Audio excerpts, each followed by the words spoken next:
جہاں تک اس کے فوائد کا تعلق ہے تو اس کے فائدوں میں سب سے بڑا ایک فائدہ یہ کہ گھر میں اگر چوہے ہیں یا موذی جانور ہیں اور وہ پریشان کرتے ہیں تو سورۃ الرحمن جو ہے وہ پانی پہ دم کر کے وہ اس کو گھر میں چھڑکا جائے کونے خدروں میں اور دیوار پر لکھ کے لگا دی جائے.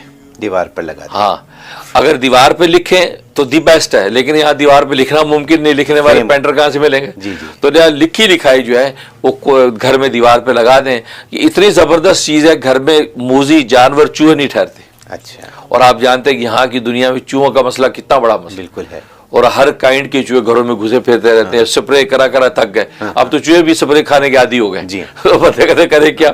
تو اب یہ رحمان صورت میں جس نے کیا ہے وہ کہتے ہیں حیران ہو گئے ہیں کہ جناب ہم نے جب سے صورت رحمان لگائی ہے گھر کی صفائی ہے، گھر کی صفائی، کوئی جانور ٹھہرتا نہیں. جی. یہ اس میں کمال ہے. جی. اور دوسرا اس کا فائدہ یہ کیا کہ کیونکہ ایسی دلی مراد ہے جو انسان پوری کرنا چاہتا ہے اور پوری ہوتی نہیں ہے، تو 11 مرتبہ اس کی تلاوت کر کے اللہ کے حضور دعا کرے تو ایک ہفتے کے اندر یہ اللہ تبارک و تعالی اس کی مراد پوری کر دے. اور یہ 11 دفعہ کیا ایک ساتھ پڑھیں یا پورے ہفتے بس یہ ہے کہ ایک ساتھ پڑھے، جی. لیکن ورنہ پورے دن رات 24 گھنٹے میں مختلف موقعوں پہ تقسیم کر کے پوری کر سکتا ہے. یہ فرمائیں گے کہ کتنی لمبی ہے یہ؟ اس کے 78 آیتیں 78 آیتیں ہیں تو کوئی زیادہ مناسب ہی ہے. تو یہ صورت. اور ایک اس کا فائدہ یہ کہ یہ چیچک اور یہ جلد کی بیماریاں یہ عام طور پہ خسرہ نکل آتا ہے بچوں پہ، اس کے لیے بہت مجرب ہے کہ یہ اس کی تلاوت کر کے پانی کے اوپر جو دم کریں 3 پھونکے زور زور سے ماریں. اچھا. وہ پانی جو ہے وہ اس جگہ کے اوپر ملے بھی اور اس بچے کو پلائے بھی. تو ایک ہفتہ وہ پانی کو پلانا، پڑھنا ایک ہی مرتبہ ہے اور پلانا جو ہے ایک ہفتہ ہے اور ایک ہفتہ اس کے اوپر چھڑکنا ہے. تو نتیجہ یہ ہے کہ وہ کسی بھی قسم کا خسرہ اور وہ چیچک ویچک کے داغ دھبے سب رفع ہو جاتے ہیں. بہت بڑی بات ہے یہ. بہت بڑی بات ہے، بہت بڑا نفع ہے یہ اس کو.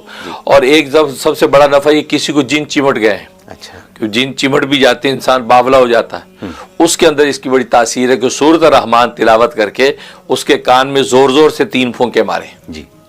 کسی قسم کا جن بھوت اس کے اندر جو ہوگا وہ نکل کے بھاگ جائے گا. واہ واہ. کیونکہ اس میں قرآن میں اسی صورت میں ان جنات اور انسانوں کو خطاب کیا یا معاشر الجن والانس ہے، تو وہ جناب ڈانٹا ہے اور کہا کہ تم نکل کے اگر بھاگنا چاہو تو میری سلطنت میں سے نکل کے کہاں بھاگو گے، میرے قدرت کے اندر ہو، تم جا کے نہیں سکتے.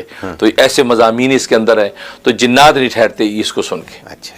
اور ایک نفع یہ کہ گھر میں انسان کو فیل ہوتا ہے کہ گھر میں کوئی جناتی اثر ہے، کوئی عصبی اثر ہے، کوئی کھٹ پٹ ہوتی ہے، اکثر آتی ہیں کہ نل خود بخود چل پڑا خود ہی بند ہو گیا، ٹی وی خود بخود آن ہوا خود چل پڑا، یہ کیا چکر ہے، تو خوف طاری رہتا ہے. تو سورۃ رحمان بلند آواز سے لگا کے رکھیں. آج کل تو آڈیو اور ٹی وی کا دور ہے، آپ آڈیو لگا دیں، فون پہ لگا دیں، اونچی اونچی چلتی رہے. تو نتیجہ یہ ہوگا کسی بھی قسم کی ایسی جو شرارت ہے اس کی نہیں ہوگی، وہ رک جائے گی. یہ اس کا فائدہ ہے. بہت خوب. اور جہاں تک خواب میں تعبیر کا تعلق ہے تو اگر کسی نے یہ پڑھتے یا یہ سنا اور یا خود پڑھا تو اس کی ایک تعبیر یہ ہے کہ اللہ تبارک و تعالی اس کو مکہ یا مدینہ حرمین شریف میں کسی ایک شہر میں لے جائیں گے اور وہیں اس کو رکھیں گے یہاں تک کہ اس کا وہیں انتقال ہوگا اگر یہ خواب میں آ جائے. تو حرمین شریفین کی یہ بڑی سعادت ہے، وہیں زندگی گزرے گی اور وہیں اللہ تعالیٰ بلا لیں گے.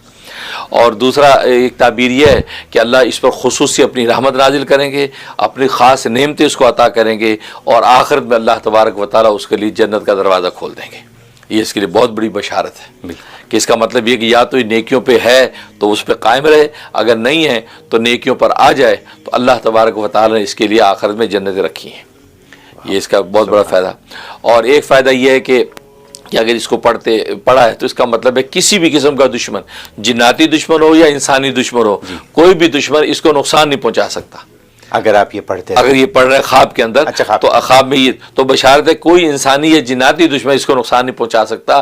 دشمن ہے وہ اٹیک بھی کر رہا ہے لیکن یہ جو یہ محفوظ رہے گا، لہذا اللہ تبارک و تعالی یہ ڈھال بن جائے گی. ڈھال بن جائے گی. واہ واہ سبحان. تو یہ اس کے خواب میں تعبیر ہے. بہت خوب.